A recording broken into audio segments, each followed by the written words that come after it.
Yesterday we looked at motivation and we saw the different ways or approaches to understand motivation.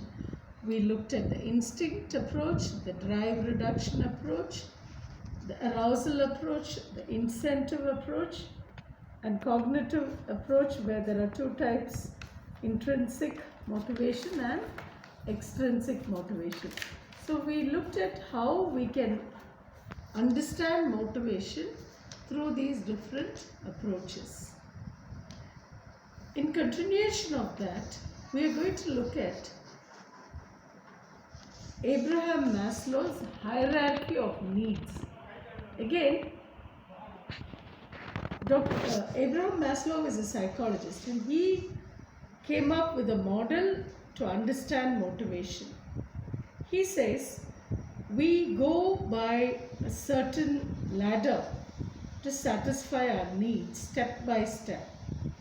He calls it a bottom-up ladder or a pyramid model, where he says, first of all, as human beings, we satisfy our physiological needs. These are the basic needs, or the primary motives are satisfied. What are our primary motives? We need certain things to live in this world. We cannot live without air to breathe, without water, without food. These are our primary motives. And only these are also our physiological motives. Now, only if these basic needs are met, we can even survive. Even sexual needs were coming under primary or physiological needs earlier, but now they feel since sexual urges or motives are not necessary for survival, it's not counted as a basic or physiological need. Whereas water, food and air are physiological primary need. So Abraham Maslow has made this model, which is in the shape of a pyramid, where it goes from bottom to the top. Now he feels unless human beings are satisfied with the basic needs, they will not go further. When these needs are satisfied, we move up to the second level. What is the second level? This is a need to be safe, a need for safety or security. Everyone needs a roof over their head. What is it actually?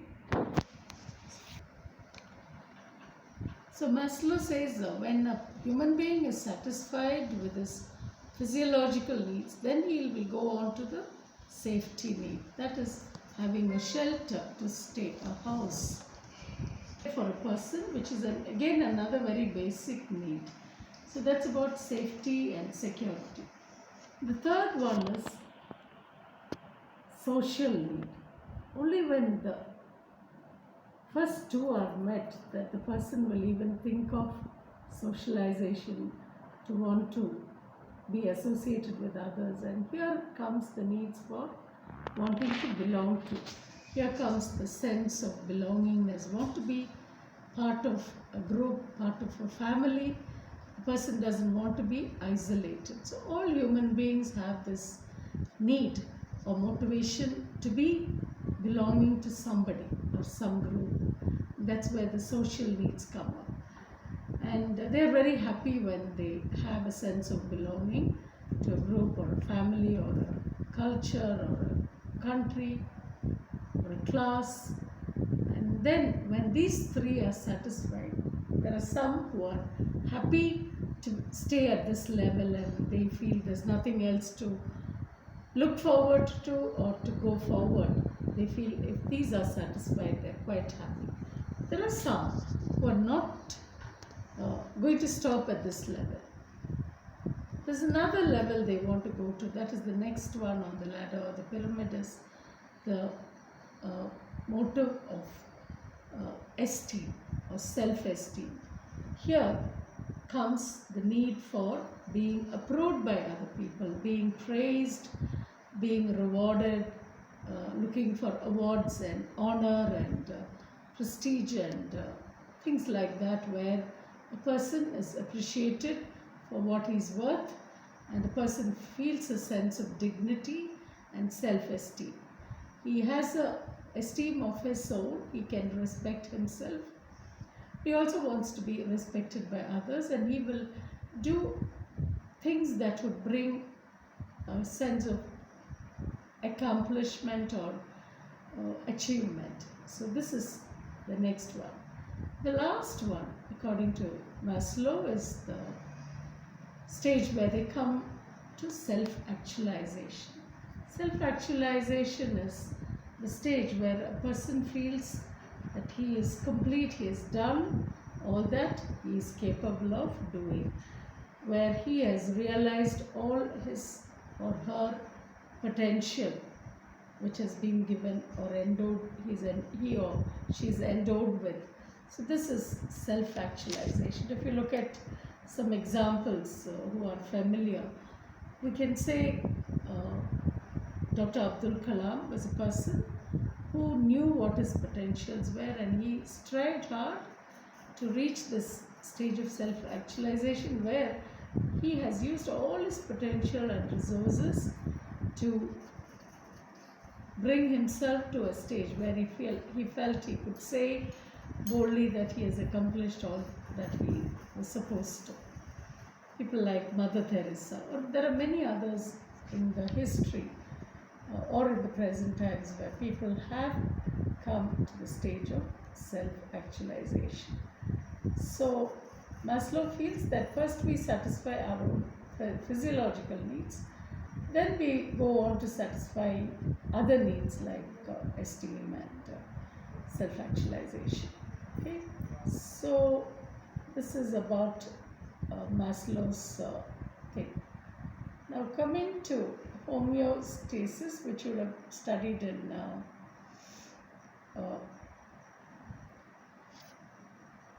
physiology. We learned about drive reduction theory in motivation, which was developed by behaviorist psychologist Bob Clark as a way of accounting for learning, motivation and behavior. He felt that when there is a drive to meet a need, then we will do or learn something. Basically, if we have to maintain the balance of homeostasis, we will do anything to maintain that balance. That's what drive reduction theory says, which we saw yesterday. What is homeostasis? Homeostasis is defined by Webster as the maintenance of relatively stable internal physiological conditions as body temperature or the pH of the blood in higher animals under fluctuating environmental conditions. In psychological parlance, homeostasis is the process of preserving an individual's steady and secure mental and emotional state under different psychological pressures. Homeostasis also refers to a balance or equilibrium that results in the relaxation of an individual. Simply put, it is the state wherein all of an organism's needs are met. If, for example, a person has woken up from a nap, has gone to the bathroom and has eaten a meal, he reaches a certain point where he is relaxed and is in a state where he does not feel the urge to fulfill other basic needs. However, if a person wakes up at 5 a.m., works out and has not eaten any food, he would probably feel the need to fulfill certain physical needs such as that of food.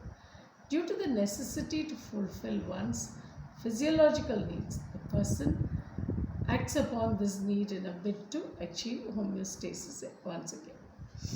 Okay?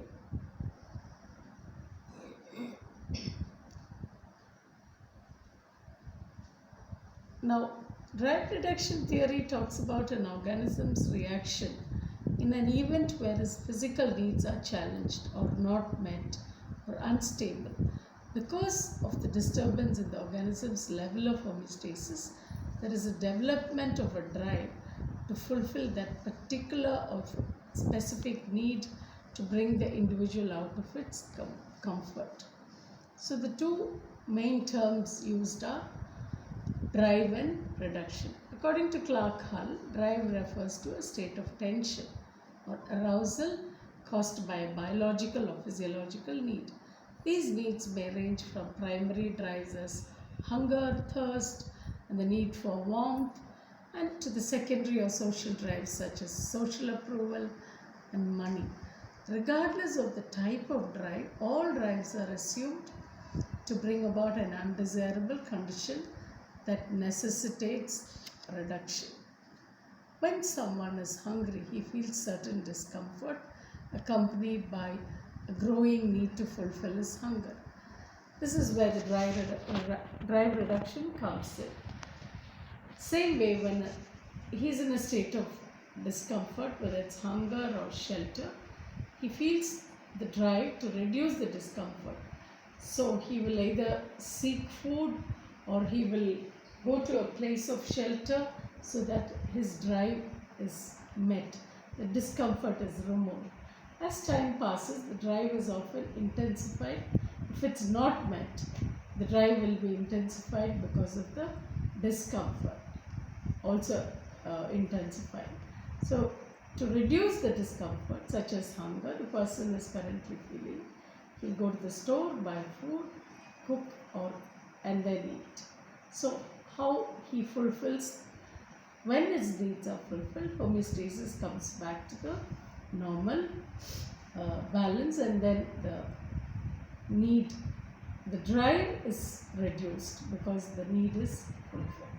This is the drive reduction theory, which also correlates with the balance, or relates to the need for homeostasis or balance, physiological or psychological. So homeostasis is very important when we are learning about motivation. Okay, now coming to habits and behavior.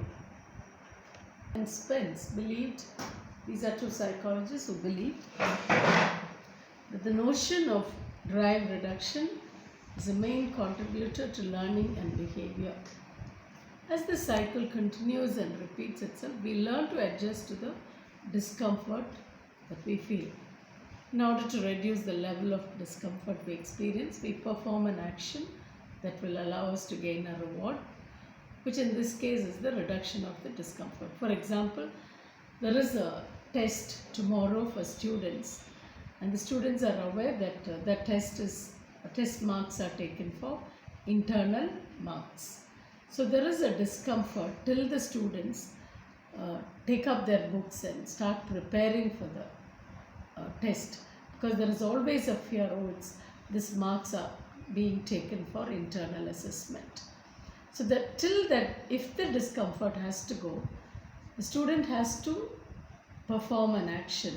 In this case, studying, taking the textbook and studying, that is a behavior, which if he performs that action or behavior, he knows the gain would be one, straight away the reduction of the discomfort or the disturbance he is feeling, and also the reward is that he gets a good internal assessment mark.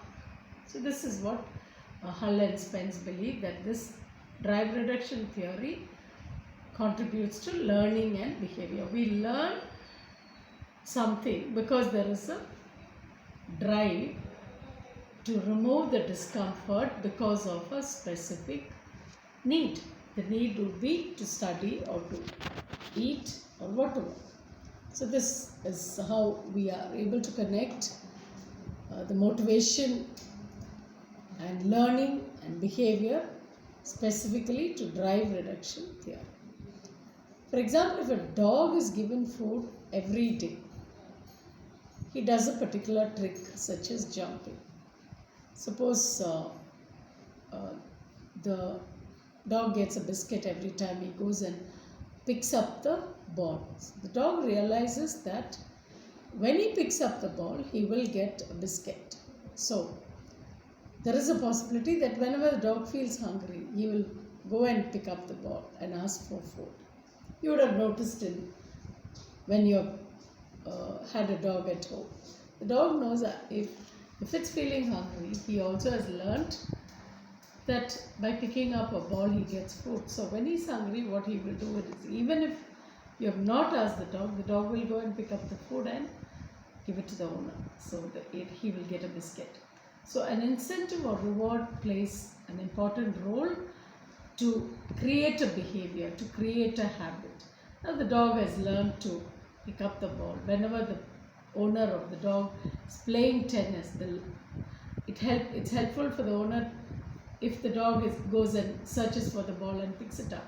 So the owners train the dog by giving an incentive of a biscuit, by helping the dog to learn a habit or a behavior.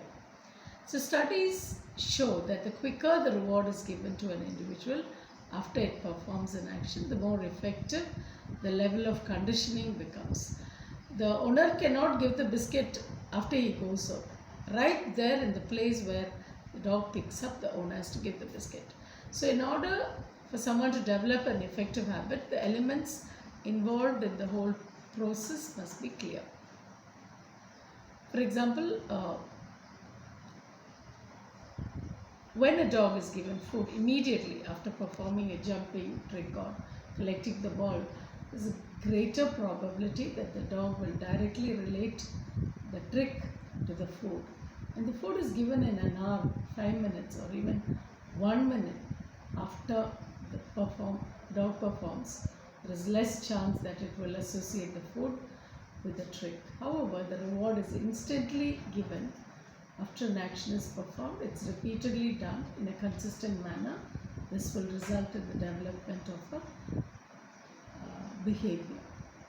So, the drive reduction theory to explain motivation in psychology is not quite popular in current times. For example, it receives criticism against generalizability and its inability to account for behaviors that do not reduce drives but are engaged in by individuals nonetheless. So this is about motivation. We have learnt about approaches of motivation. We have learnt theories, different theories of motivation. One of the very important theories is the Maslow's hierarchy of needs, which is always a very popular theory when we learn about motivation. So I hope you understood what is motivation, the why of behavior, why we do what we do, why we do what we want to do. So there's something that pushes us to do what we are doing or what we want to do, and that is motivation. And the motivation can be understood by learning about different approaches, theories. Good. Finished.